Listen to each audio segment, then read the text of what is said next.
Welcome into WeAreSC and five things from us after USC's 42-25 win against Arizona State. This is Erik McKinney, joined as always by Katz and Marc Kulkin. And guys, it feels a little bit like we're going to talk about a very narrow USC win, 21-17, and then a much more lopsided USC win, 21-8 over the first two quarters, and then the second two quarters.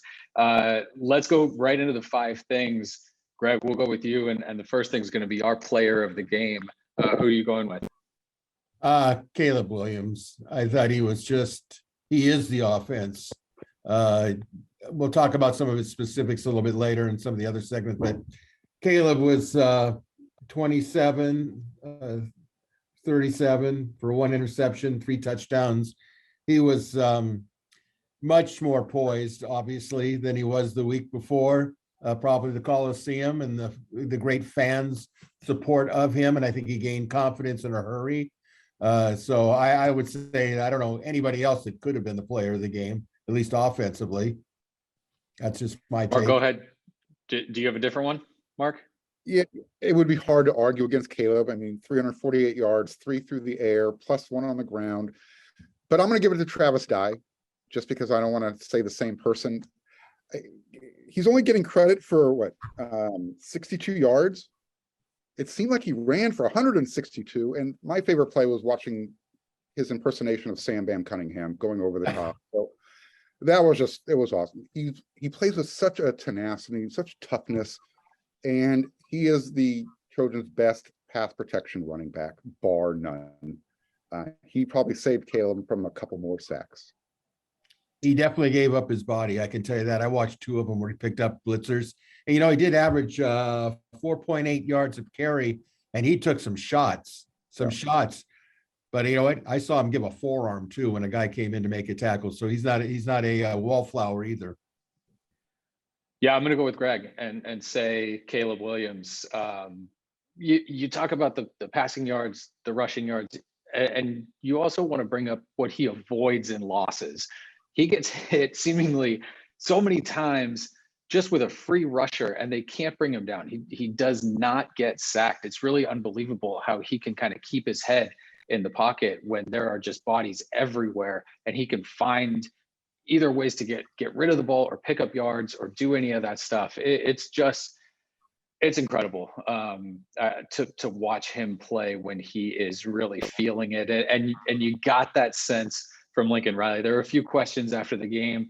What do you see from Caleb? And a lot of still talk about kind of that Oregon State performance, and to see Lincoln Riley just absolutely shrug everything off. No, he's fine. He's good.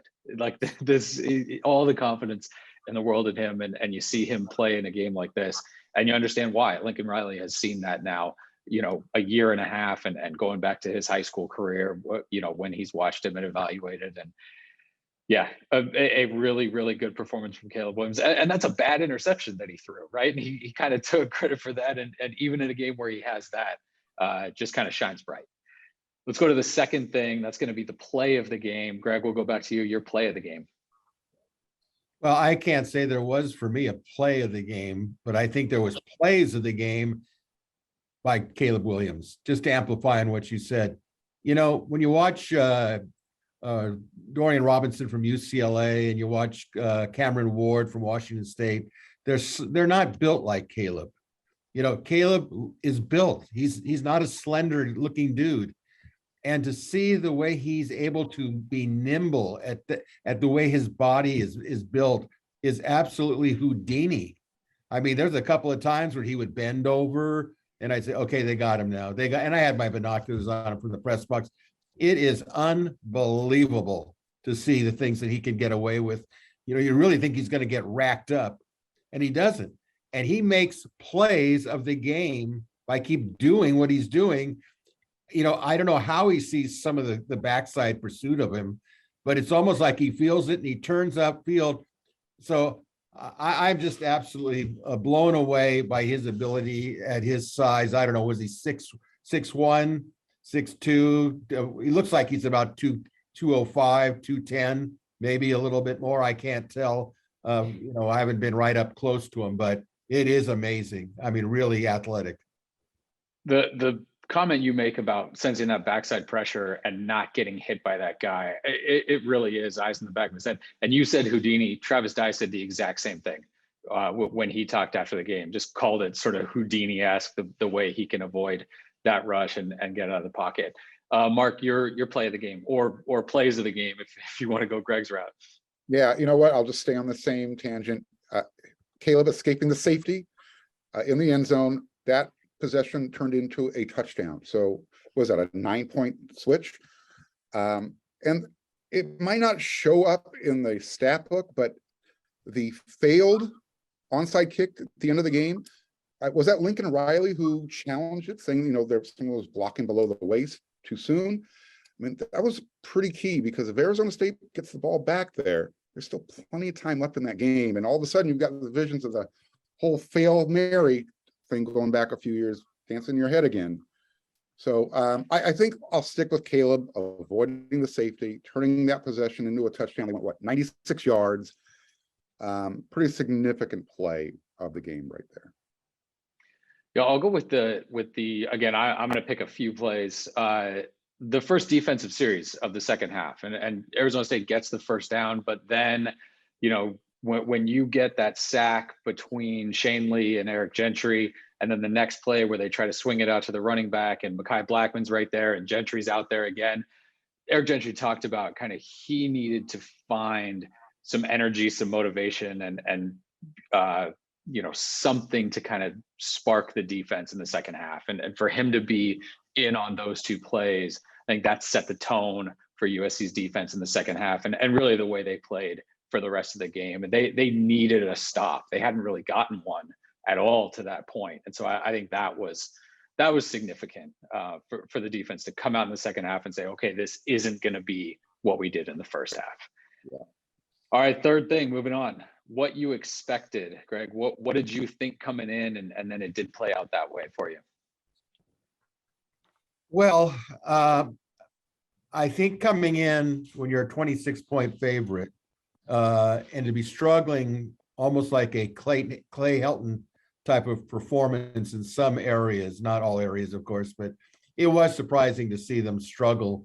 It was almost like they had a hangover from the Oregon State game.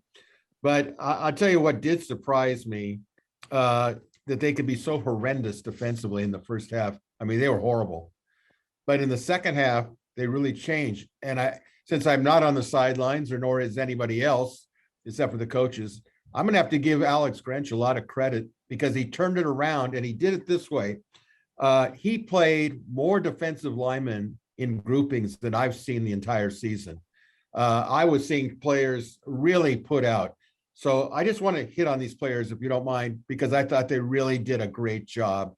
Tyrone Tellini, who I guess has been banged up, really, really played well. I thought he had 3 tackles, 1.5 sacks.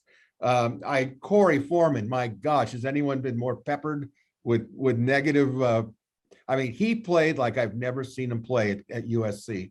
He was relentless. I guess when you don't play the game before, you kind of get the message, and he was really going after it. And it was exciting to watch it. But Solomon Tuipupupu was really, Tuipupupu, I'm going to get it wrong either way. He was great, because he brought an energy, physicality. Sometimes he didn't get right in there, but it took 2 guys to block him. And, as long as he can stay healthy, to see that. And actually, Earl Bartlett got inside and played well too. Didn't maybe show up in the stat sheet as much, but those 4 guys really were rotating and were making a difference in the second half. So I just wanted to point that out. I thought they really, really deserved it. And gosh, I hope they can play that way in the next 2 weeks, because they're really going to need these guys. I think we went to surprise there, Mark. Do you have right, Greg? That was your surprise? Yeah, I was surprised that those guys came in and made the difference that they did. Sure. Okay, Mark, let's go your surprise. My surprise, Arizona State was able to hang with USC for a half. Look, I don't know if USC wasn't prepared. Alex Grinch said he needs to coach better. I like that the coaching staff is using the coach speak at the right time. I just thought that the defense would come out a little bit more with their hair on fire. I guess that was my surprise. And that USC didn't win the turnover battle. They ended up even. That's the surprise. Yeah, I'm with you that it was close, and that the USC players talked after the game like we didn't have energy in the first half, and you know, coming off that Oregon State win, I guess now hearing it, you can kind of understand it, but boy, this is a lot of this team went 4-8 last year, and you'd think there'd be some push to like, we can't go back, right? Like we figured this out, and we have to keep going. And Travis Dye talked about that after the game too. He's like, hey, we got to find something. We got to be able to keep pushing and fight through that and bring it every single week. That's surprising to hear at this point that's not just kind of built into them at this point. And yeah, that Arizona State offensively, that was not a good offensive team coming into this game. Utah absolutely shut them down last week. And so for them to be able to kind of get things going and put those points up, that was surprising to me. So Greg, let's go to what you expected in this one, our fourth thing, what you expected and it followed through. Well, I kind of expected that Caleb Williams would bounce back. I expected it, and I thought he played rather smoothly. He did all the right things. He made the one big interception, but come on, all quarterbacks have that. You can't hold that against him, but he was, we've already gone through the dynamics and everything. So my expectations were that he would bounce back, and he did. And, the team, I guess you could say the team bounced back. Hey, let's not forget this. I mean, this team does not know what it's like to be 5-0. Okay. A lot of these players, and Lincoln Riley knows the culture he's trying to build. You have to know how to handle 4-0, 5-0, 6-0. They've never been there. This group has never been there. Program's never been there in a long time. So, that's an expectation that I think they've got to really acquire to know what they're doing. Or go ahead. What did you see coming in this one? Man, I didn't see any of this really coming. I guess I did it. Well, let me rephrase it. I anticipated Caleb having a huge bounce back game. He did. Other than that, not a whole lot. It was just, they were so out of sync, so to speak. You have an 82-yard touchdown taken off the board. And it seemed just on a play that it could have gone either way. Did Cortland get called for the hold? Yes. Was the defensive player off balance and falling down? Absolutely. So other than Caleb just performing like we anticipated him performing, I don't know there's a whole lot of expectation out of this game that I had. Yeah, the Caleb bounce back is the easiest kind of answer for that. You certainly didn't expect him. Nobody on the roster, none of the coaching staff, nobody who talked about Caleb Williams this week had any concerns about what he did against Oregon State, that would carry over. Everybody knew he was going to come out and be Caleb Williams. I think you saw them kind of get him in a rhythm early. There were some easy throws. He goes 5 for his first 5 on that first drive. That was a big difference between last week, where he starts 1 of 7 and 3 of 13. So to get him going early, you start to see him getting that rhythm. And he played, Arizona State was kind of chippy with him a little bit, and he went right back into it. And that was interesting to see from him. But yeah, that he was able to have that bounce back game, I think was something that we saw coming. And we'll wrap it up here. Our fifth thing, and Greg, we'll go back to you. Your biggest takeaway from this game moving forward. My biggest takeaway, the challenges are ahead. Tougher challenges than we saw in the first half of this season. Washington State is going to be a bear next week. Okay, that's my takeaway. My other takeaway is Utah after that. Even Cal could put up defensively a fight. I mean, there are some real takeaways here that say, bring it on. We're going to find out in the next 2 weeks really where this team is going to be. Forget about Notre Dame. Forget about UCLA. They can't handle these next 2 teams, or at least one of the 2. there's going to be some serious reflections on them. Mark, your biggest takeaway from this one? Two things. Number one, they need to hire a full-time special teams coach. I think at this point, by committee, they're surviving is the best way to put it. My other takeaway is I completely disagree with Greg. Defensively, Really? good, absolutely. Defensively in the second half, they made the adjustment. They held ASU to 14 yards in that third quarter. And if the Pac-12 refs decided to not get involved, USC probably cruises in that second half. There was a couple of calls that were just like, really, you're throwing that flag there, and it just kept ASU in the game, I think, a little bit longer than they should have been. So, other than that, look, to see that as poorly as the defense played in the first half, Erik, you brought it up, to come out in the third quarter, get the 3 and out, they did that consistently. And then sometime in the fourth quarter, things kind of just, the training wheels came off a little bit. So other than that, I thought it was great. Now, actually, did I say they didn't play well in the second half defensively? No, you took their shots. I know I took a shot in the first half I think I deserve a chance.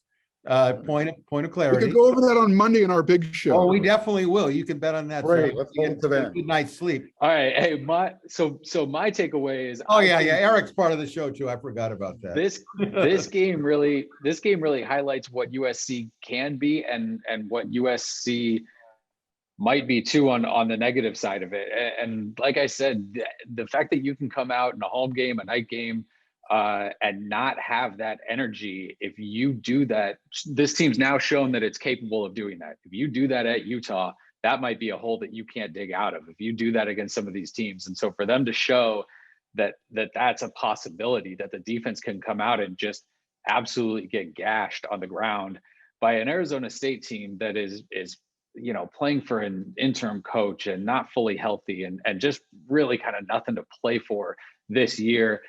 And it's always tough, right? Because that Arizona State team, no matter what, they want to come in and beat USC. Everybody wants to beat USC. So how a team performs against USC is not really always how they're going to perform the rest of that year. So there's always that caveat. But it does worry you, the special teams thing, if that pops up, if the running game thing pops up, like, yes, it's good that USC can make those adjustments, and they've shown they can win a game where they don't win the turnover battle 4-0. So there are some positives to go through.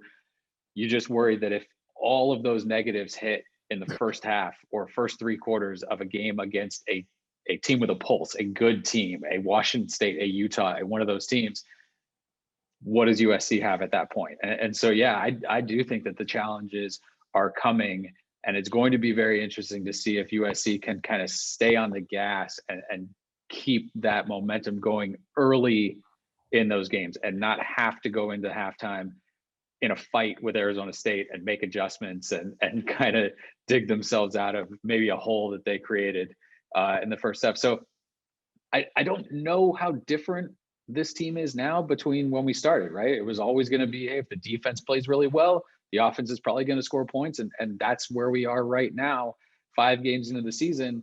I will say being 5-0 is a lot more fun for these guys than any other record at this point. So they've beaten every team. And Caleb Williams, when he comes in after games to do post-game stuff, that's how he leaves the podium. That's how he's left it every time. He shouts their record, 5-0. That was the call this week. And that's all they can be at this point. So And remember I think this, it's kind of they have more wins this season than they had last season. already. Yes. So That's right. again, Right on. a job well done for USC. I think the potential pitfalls for this team have been evident all season long, and we're still there. So going to be fascinating, I think, to watch, especially these next 2 weeks as USC goes forward. So thank you for watching. That's our 5 things, wrapping up USC's big win over Arizona State. For Greg Katz, for Marc Kulkin, this is Erik McKinney. Thanks again for watching WeAreSC.